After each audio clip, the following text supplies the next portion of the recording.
Welcome to today's broadcast, where we explore the intricate relationship between gaming and mental health. To start, Dr. Morales, can you contextualize how gaming has become a pervasive force in contemporary life? Certainly. Video games have transitioned from niche hobby to mainstream pastime, with over 3 billion players globally as of 2023. Platforms like mobile, PC, and consoles have diversified access, making gaming an integral part of daily routines, especially among youth.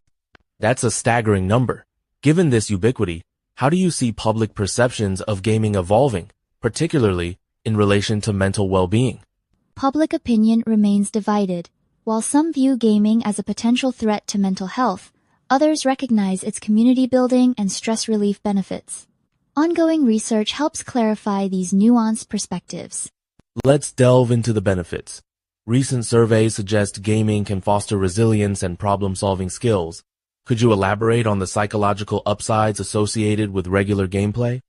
Absolutely. Many games require strategic thinking, teamwork, and perseverance, which can enhance cognitive flexibility.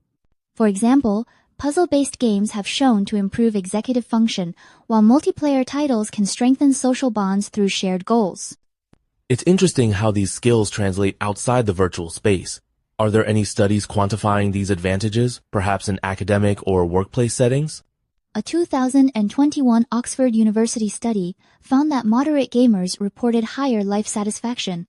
Furthermore, some companies now reference esports teamwork on job applications, illustrating the real-world transferability of skills gained through gaming. On the flip side, concerns about gaming disorder have gained traction, especially following its inclusion in the WHO's International Classification of Diseases.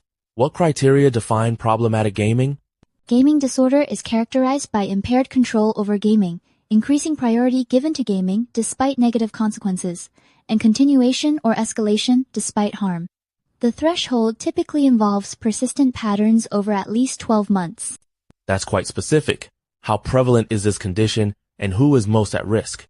Estimates suggest 2-3% of gamers may meet clinical criteria.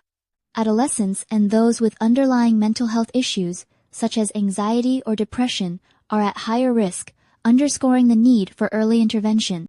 Shifting gears, let's discuss the mechanisms at play. How does gaming influence emotional regulation and stress levels on a neurobiological level? Engaging in gaming triggers dopamine release, which can boost short-term mood. For stressed individuals, immersive gameplay acts as an escape, offering temporary relief. However, this can become maladaptive if overused, much like stress eating or binge watching. So, while gaming can be a healthy coping strategy, it's a double-edged sword.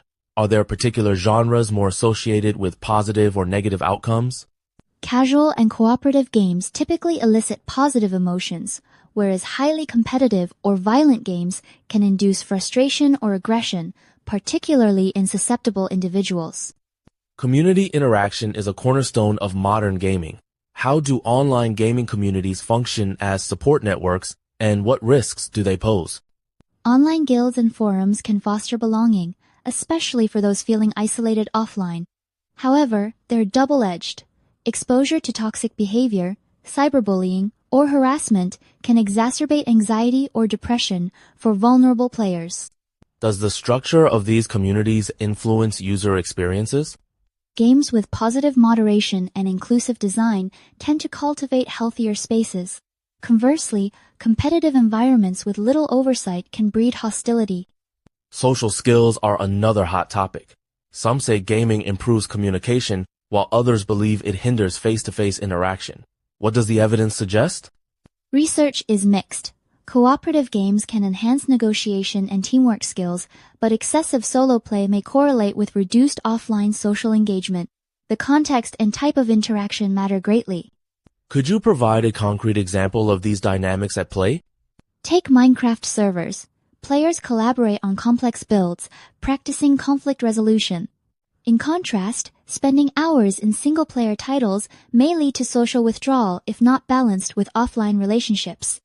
Let's focus on adolescents, who are often spotlighted in this debate. What makes younger gamers particularly vulnerable to gaming-related mental health issues?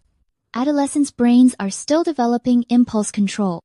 They may gravitate towards gaming as a refuge from social pressures or academic stress, making them prone to excessive play and, in rare cases, addiction-like symptoms. Are certain warning signs parents or educators should watch for? Key signs include declining grades, withdrawal from offline activities, irritability when not gaming, and neglect of personal hygiene. Early dialogue and setting boundaries are vital for prevention. It's often argued that gaming is uniquely immersive compared to other digital media. How does its impact on mental health differ from, say, social media or streaming TV? Unlike passive media, gaming is interactive, often requiring real-time decision-making. This engagement can be stimulating, but also potentially more addictive. However, social media's curated realities can fuel anxiety and low self-esteem, while gaming may offer a sense of mastery. Would you say one poses a greater risk, or does it depend on individual usage patterns? It largely depends on personal factors and content. Both can be harmful or beneficial.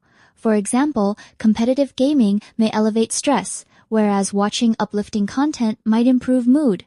Context and moderation are key. Moving forward, there's growing interest in using games as therapeutic tools. Can you highlight examples where gaming is directly used to improve mental health? Certainly. Games like Sparks, designed for teens with depression, employ cognitive behavioral therapy principles in engaging formats. A 2022 meta-analysis found such serious games can reduce symptoms of anxiety and depression in clinical settings. How do these therapeutic games differ from commercial titles? Therapeutic games are tailored for psychological intervention, offering structured challenges and feedback loops. While commercial games might indirectly help, these are purpose-built with input from mental health professionals. To conclude, what role do policymakers and parents play in balancing the opportunities and risks of gaming for mental health? Policymakers can encourage industry standards for safer game design and fund research into long-term impacts. Parents, meanwhile, should model balanced media use, set age-appropriate limits, and maintain open conversations about gaming habits.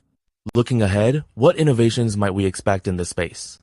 Emerging trends include AI-driven parental controls, adaptive gameplay for mental health, and cross-sector partnerships to promote digital literacy.